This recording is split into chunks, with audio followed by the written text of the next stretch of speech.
Cold City, NY. The first thing New York teaches you is where you stand.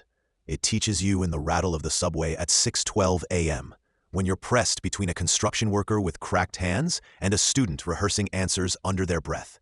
It teaches you in the bodegas that know your family's order by heart, but still watch your hands. It teaches you when rent is due and pride has to wait. I grew up in Queens, in an apartment that always felt one paycheck away from silence.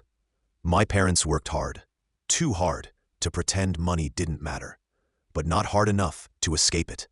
At home, ambition was spoken carefully, like it might break if said too loudly. At school, ambition was loud, polished, and already funded. I learned early that I was flawed. I was impatient, suspicious, quick to calculate outcomes instead of trusting intentions. Teachers called it cynicism. Friends called it cold. Family called it protective. For a long time, I believed them all, and believed it was something I needed to fix. Then I read Machiavelli. Not the caricature people quote to sound edgy, but the man who understood cities like New York before they existed. He wrote for people who lived inside pressure, scarcity, and competition. People who didn't have the luxury of moral perfection. Machiavelli didn't ask whether a trait was good or bad. He asked whether it worked. That idea changed everything. In my neighborhood, trust was expensive. You gave it slowly or paid for it quickly. My suspicion, what others called a flaw, kept me from bad deals, false mentors, and friendships that dissolved the moment money entered the room. Where others rushed toward opportunity, I paused and observed. Machiavelli would have approved. A ruler who sees traps before they are sprung rules longer than one who believes in goodwill alone. New York rewards those who understand the game they're in. My impatience, too, had a use. I hated stagnation. I couldn't stand waiting for permission. In a city where millions are content to be overlooked, that impatience became momentum. I took extra shifts, learned skills late at night, and moved sideways when upward wasn't an option.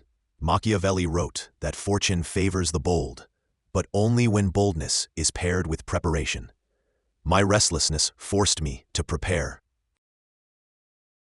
Even my upbringing, tight finances, stressed conversations, parents counting bills at the kitchen table, became an education. I understood power before I understood privilege. I knew how systems affected people long before I could name the systems. Machiavelli believed leaders are shaped by necessity, not comfort. New York made necessity unavoidable. I stopped trying to smooth my edges. Instead, I sharpened them.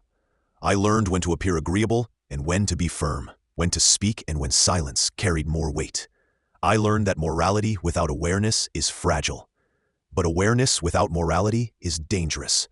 Machiavelli never argued for cruelty. He argued for realism. In a city like New York, realism is survival. Owning my flaws didn't make me ruthless. It made me precise.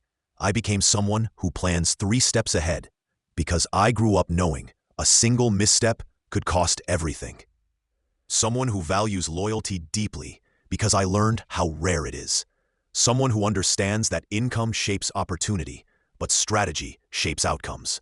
New York didn't soften me, it refined me. Machiavelli wrote that the successful individual adapts their nature to the times. I didn't change who I was. I understood who I was. My flaws weren't weaknesses. They were raw materials. The city taught me how to use them. And in a place that never stops testing you, that understanding became my strength.